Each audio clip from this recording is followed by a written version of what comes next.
Will Seminole County residents choose to extend the tax that funds the roads, schools, and flood control?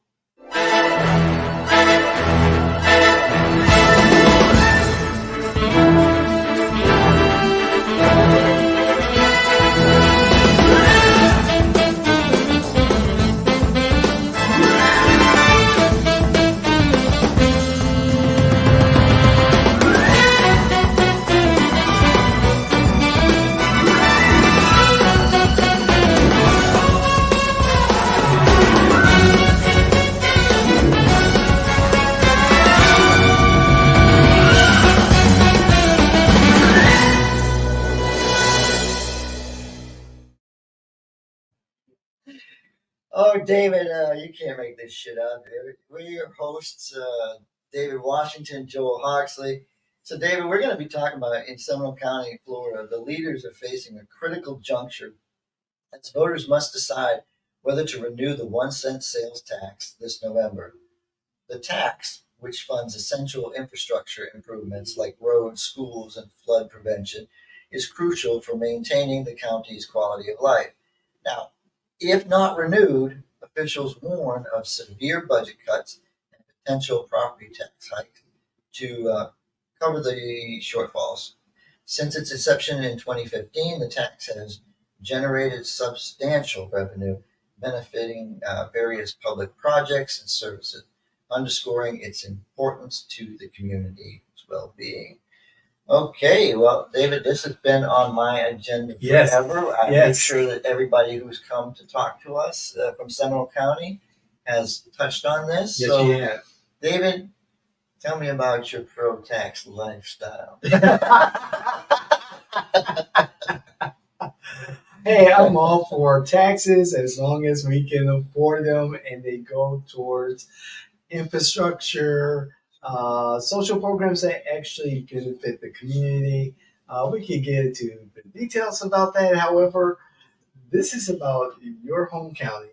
And as a candidate for Seminole County, as a candidate in Seminole County for Castleberry Council, seat 4, yes, okay. This is more, your lane, and we'll love to get some insight.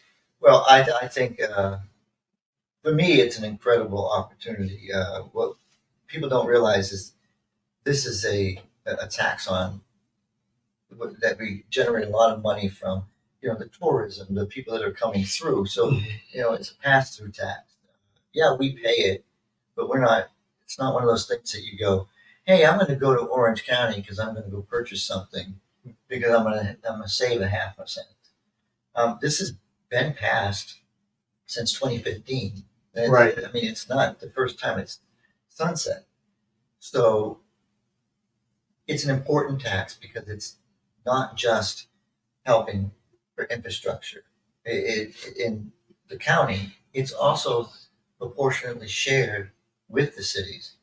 And I know Castleberry, we have a charter amendment or a charter in our charter that we must present how this money is going to be spent before we receive it. So we're already, to use it, we must provide where we're going to use it. So they're doing the budget right now. Right. This will be part of what they'll have to look at.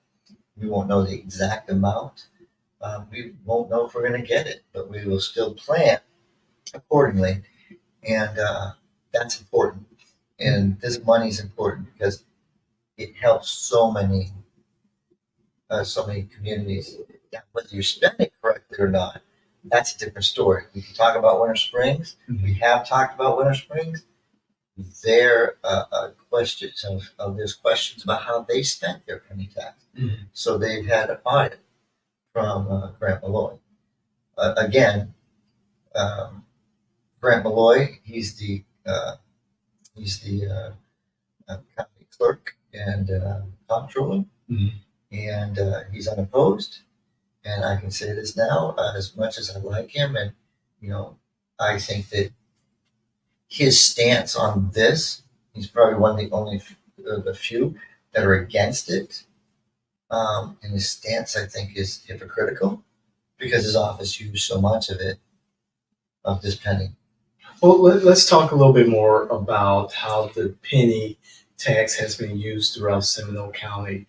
Give us some examples of, what Grant Malloy's office has used the penny tax for, and what other offices or departments have used the penny tax for. Well, his and whether benefit, it's benefited well, or not benefited. his benefit is it got him a private bathroom in his office. Has also given him a larger conference room with a TV, so big that we could all go watch the Super Bowl there. Now, I'm not saying those weren't things that needed to be updated, but that's how it was spent. But he's against this tax, so I don't know. I don't know if that private bathroom anybody's talking about it, but right. It's part of the public record. Why does the clerk need a private bathroom? Is he scared to go out where the rest of the people? No, listen. I'm not harping on him. I mean, yes, it's probably a necessity, but I just think it's really strange that he's so against the tax that benefited his office, and he's going to have 4 more years in that office. And does he not think that if the cuts come, I guess if they come, he's already spent it. No, these are roads. If you drive down the road and you see some bridge, a lot of bridges you can't see, right? You'll drive over this road all the time, but you won't realize there's a stream or something going underneath, and you're actually on a bridge. But in Seminole, you'll see this round green sign that has a penny on it, correct, and it'll tell you that this project was supported by it. There's a road that I take all the time,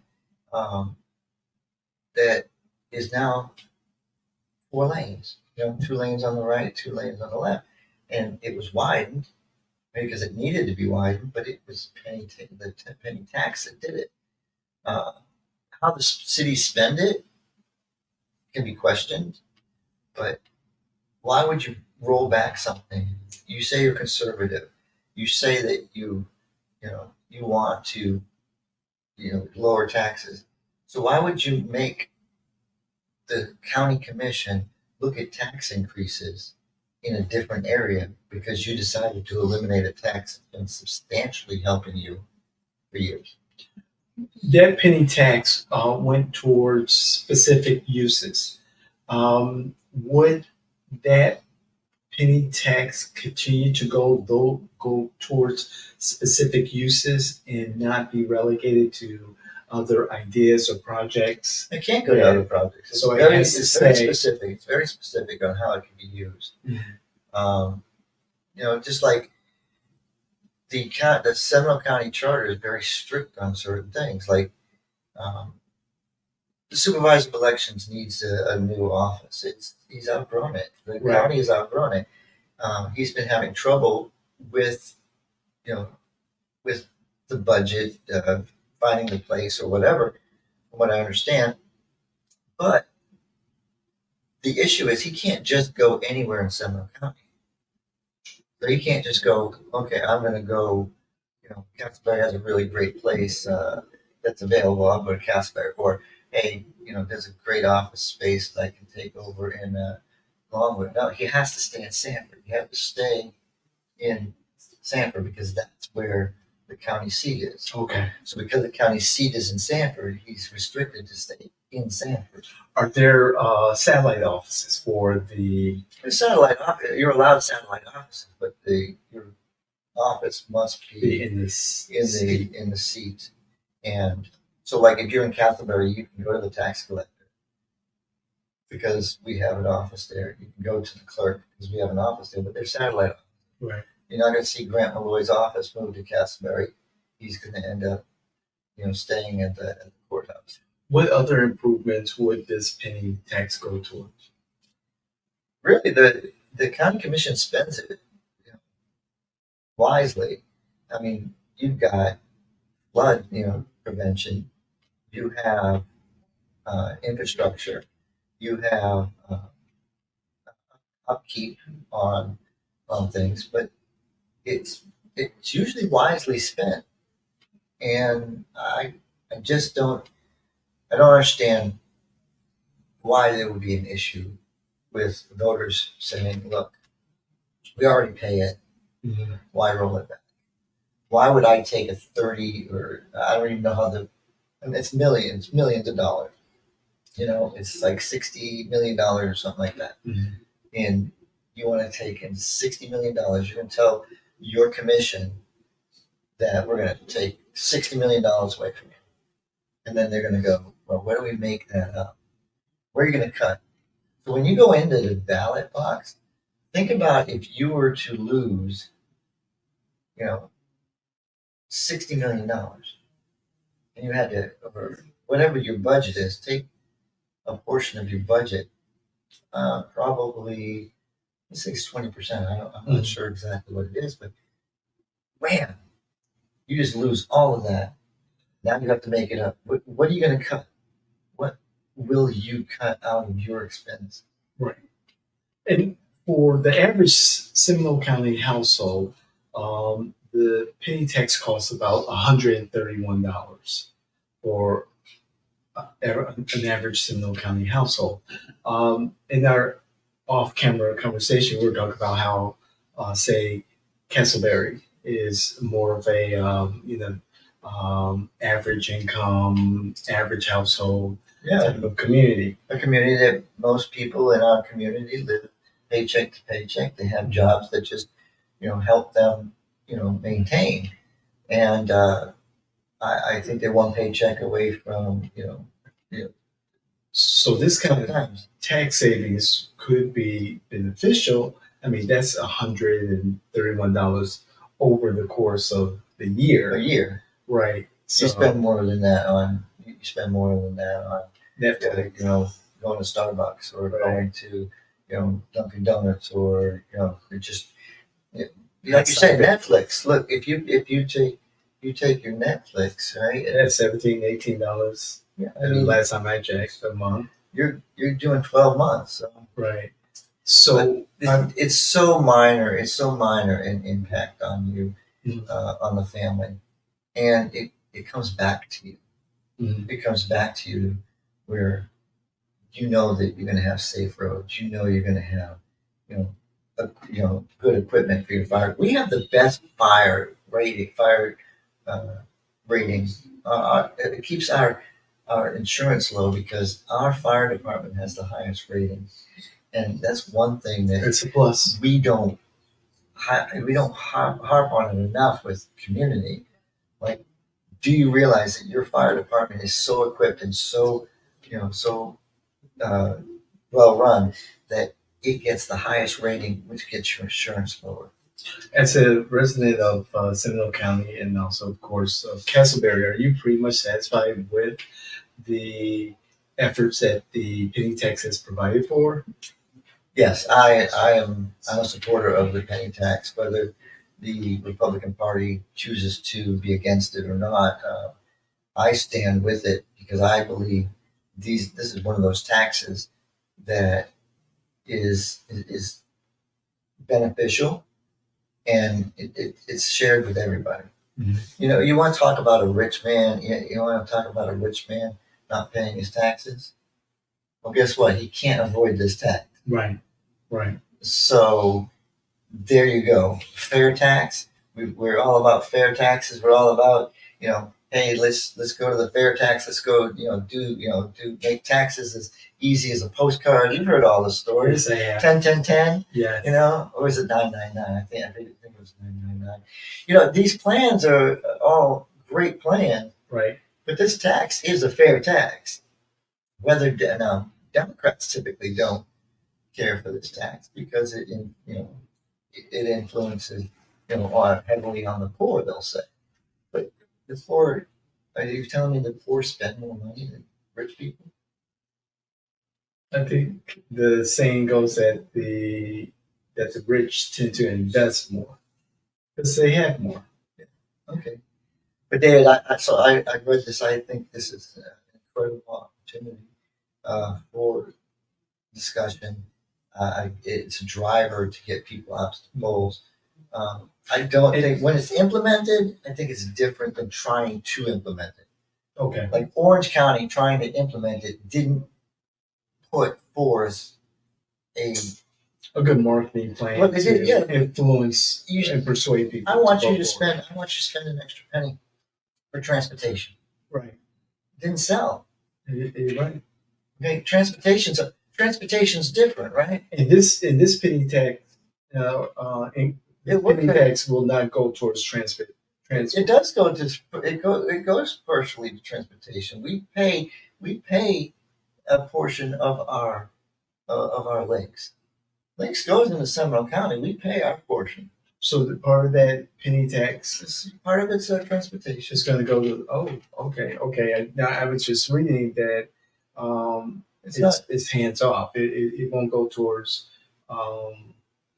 what is it? Personnel maintenance, personnel issues, maintenance issues, or transportation. So, but there is a portion that will go. But transportation, that's a different.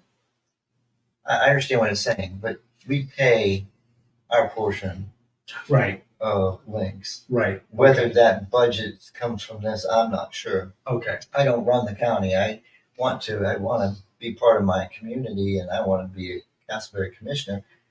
But that's the money I want to spend it on, is to make sure that we maintain for our city the things that we need to.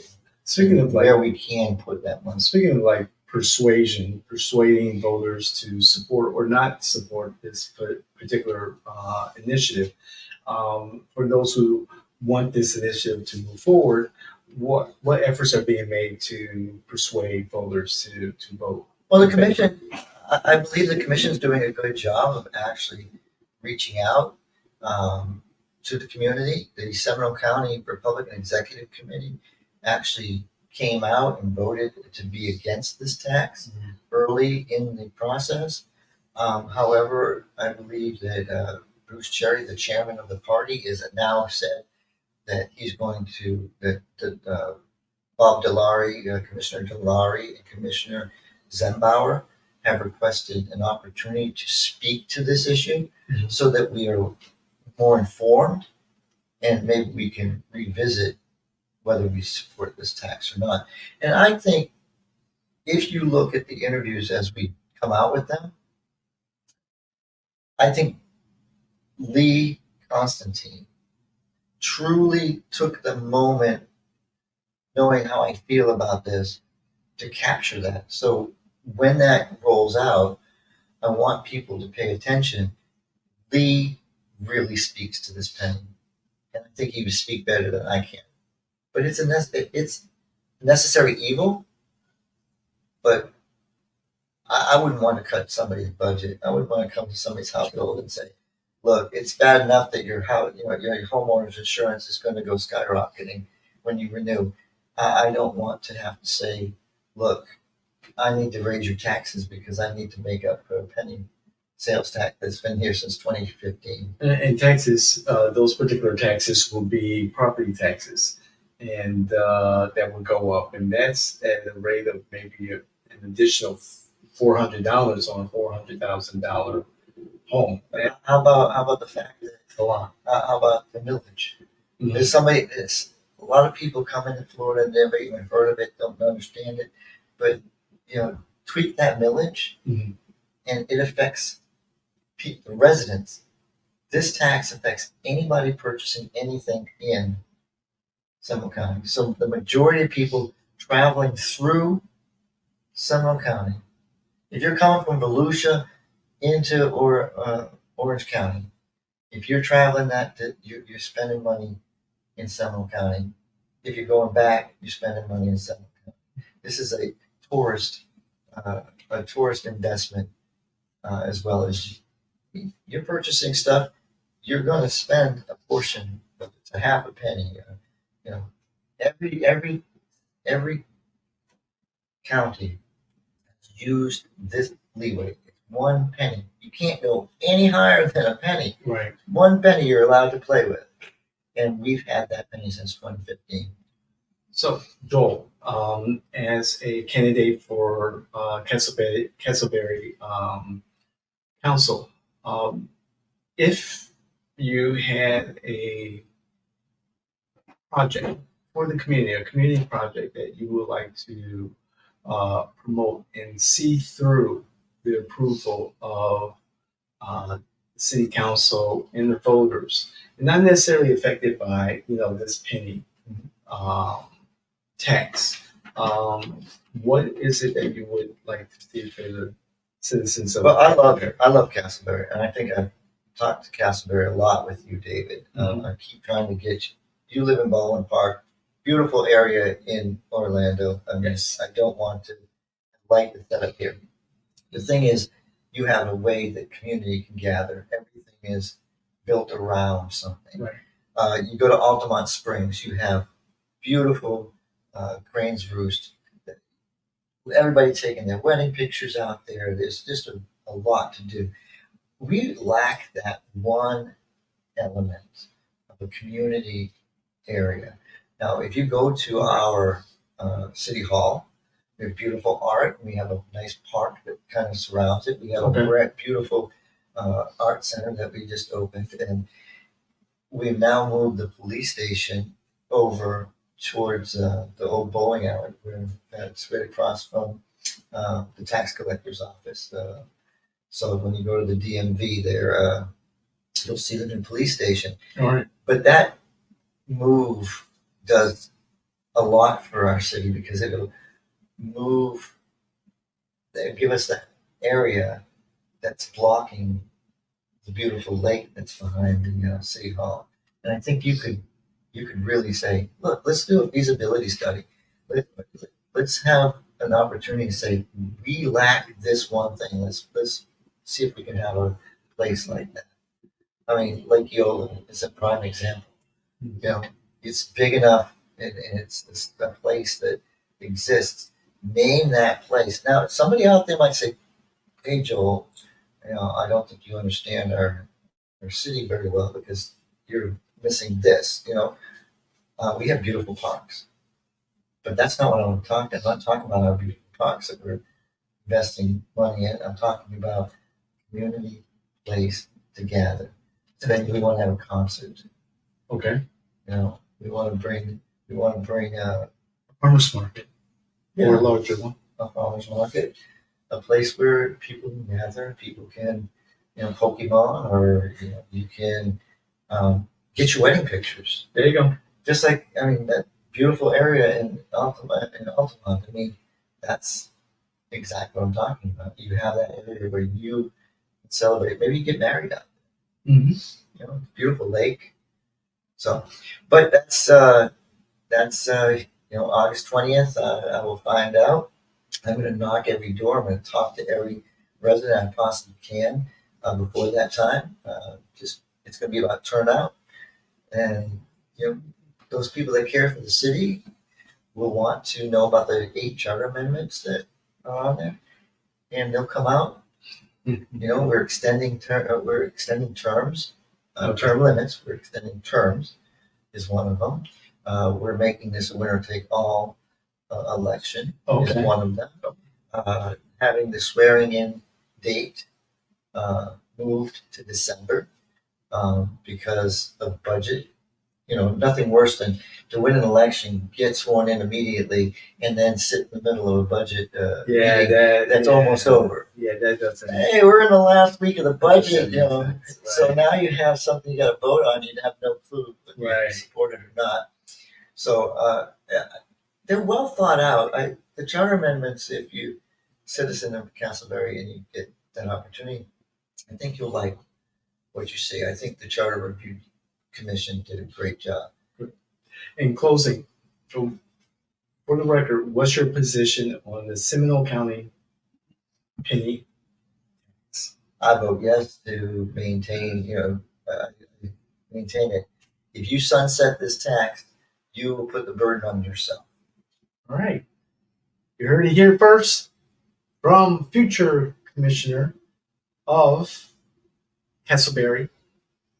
Please, again, August 20th is election day. If you live in Castleberry, look for Joel in your community, knocking on doors, saying hello, say hello back.